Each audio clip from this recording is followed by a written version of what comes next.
in September 2015 that 20-year-old ANAM HASHIM first challenged herself to reach one of the highest motorable roads, Khardungla, on a 110cc TVS Scooty Zest.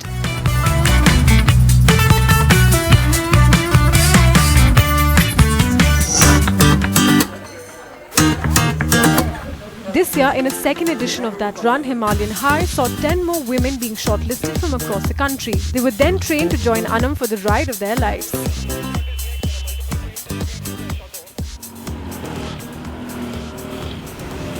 Seeing ordinary girls riding in such terrains, and they're doing really well. So I'm sure women can take up riding really well if they really want to and if they're really determined.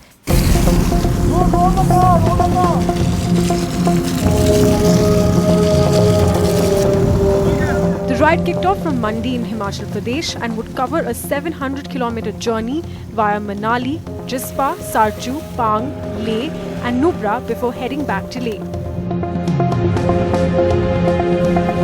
It was to be an 18-day ride, and that meant a lot of preparations. A 700-kilometer ride on a scooty is not easy, and it's not just the rider that needs to be prepared but also the bike, complete with an emergency toolkit. There are very different aspects to it. When you come from the plains to the higher altitudes, your body is undergoing certain changes which you have to help your body with. So on a general basis, cut down on your smoking, cut down on alcohol, caffeine intake, drink a lot of water, keep yourself hydrated. On a medical aspect of it, we give this medicine called as acetazolamide so that your body pH is maintained and you get acclimatized faster.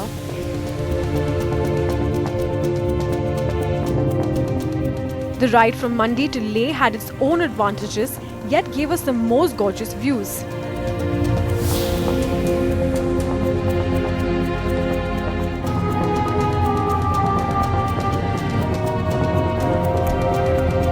We experienced the toughest terrains in the world, along with all the risks that come part and parcel with them. Actually, I lost my mom 2 years back. So my mom was a biker. That's the reason biking is in the blood for quite a long time. And I stay in a joint family, a typical South Indian family, and they were very skeptical.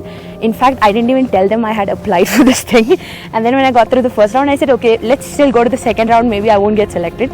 And then when finally they said you have to come down to Bangalore in a day, I called up my people and I told them, and they were like, no way, just forget it. Even when I went to Bangalore, they were like, I'm hoping that you don't get selected. We want you back here in one piece. We don't want you trying any stunts. And the only true support I actually had was from my brother. He's 14 years old.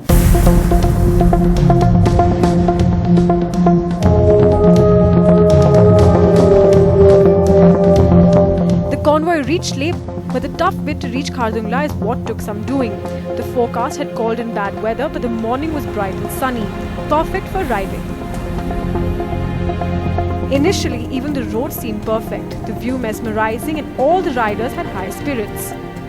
Soon the roads got bad, and then there were sections with no roads. And there were a few flat tires, but not a single fall.